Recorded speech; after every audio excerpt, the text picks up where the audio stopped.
back to the channel. I'm Joe Potter and this is the Vintage Underground.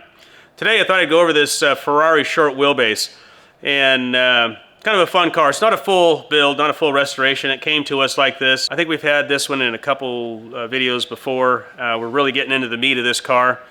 And this is not a real short wheelbase. It is a recreation based on a Ferrari 250 GTE. And as many of them were back in that era, there were a lot of GTEs that were sacrificed to produce cars like this. Now this one is done really well and reasonably accurately. It's alloy skinned. Everything is done right. It's not a halfway car, but it is a GTE in its heart, and that's the way the car was set up. So it is what it is. It's an awesome car, and it kind of frees up the owner to do things with it and have fun with it in a way that you couldn't with a multi-million-dollar car otherwise. The customer with this car wants to drive. He doesn't want to be driving it on the track. He wants to drive it on the street with his wife and have it be comfortable. And this car, as it sits right now, and as long as it has been built, as long as it has been this creation, is a really harsh car to drive. It's noisy, it's oversprung, kind of miserable. But so were the race cars of that era. They were actually miserable cars to do. They did one thing really well. They went down the track full tilt really well. Other than that, they were really just a real pain. And this car kind of represents that. They really got it pretty accurately, a pretty accurate representation of those original race car builds. It's harsh. Anyway, we're going to make it not harsh.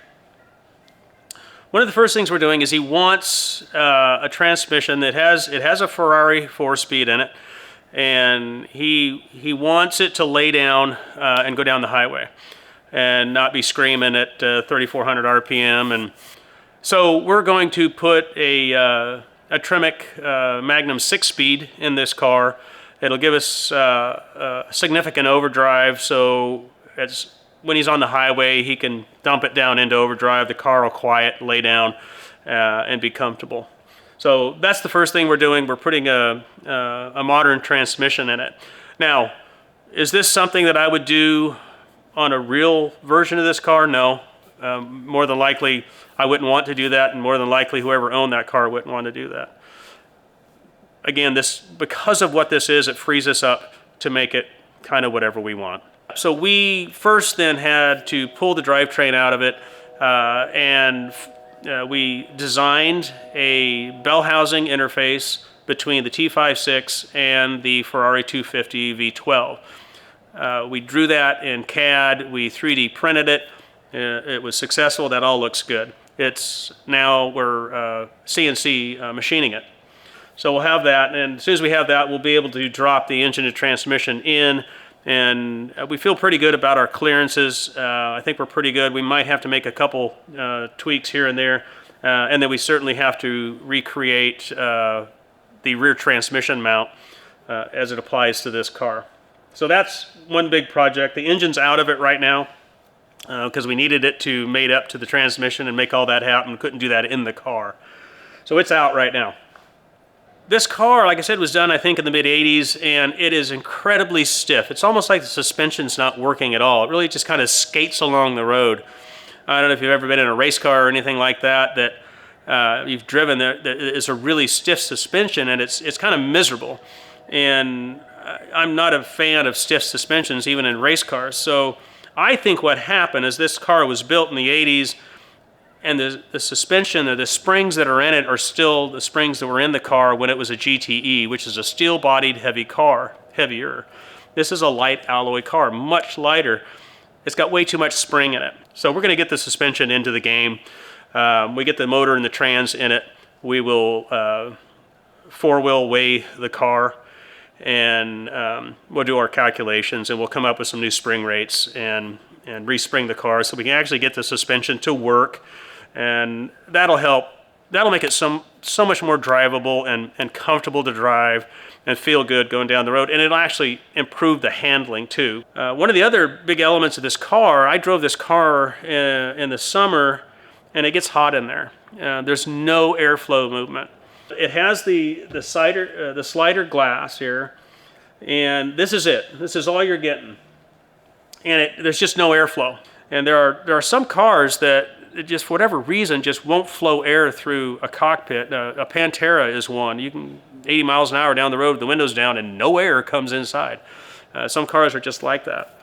This one is more, certainly that case, but it's more of a design issue here. There's no air inlet to get air in, and so we are going to fabricate air inlets at the bottom of the footbox on both sides with some kind of controllable damper to open and get air entering at the footwell, cross your legs, up and through, that will then exit out through the window or through the break in the rear glass, the vent to the top of the rear glass. We're not putting air conditioning in it. We're not stepping over that line, but we are going to get some airflow in there to make this thing a little bit more comfortable to drive. The interior is out of the car now. We documented everything and we completely removed it. It's incredibly noisy in here. It's like going down the road in a tin can. It was a pretty accurate representation of what was there on these cars in race form originally, really minimalistic. And we're going to change that. We're going to go a little bit more dressed up with full door panels and a lot of sound deadening and management to make it quieter in the cockpit. Cars sounds beautiful, as all these do, but it's just too much. It's just too much tin can in there to survive in there for any amount of time. And so we're going to deaden it, put some sound deadening in there, and then a little bit more complete and comfortable interior. You know, we really like this kind of work.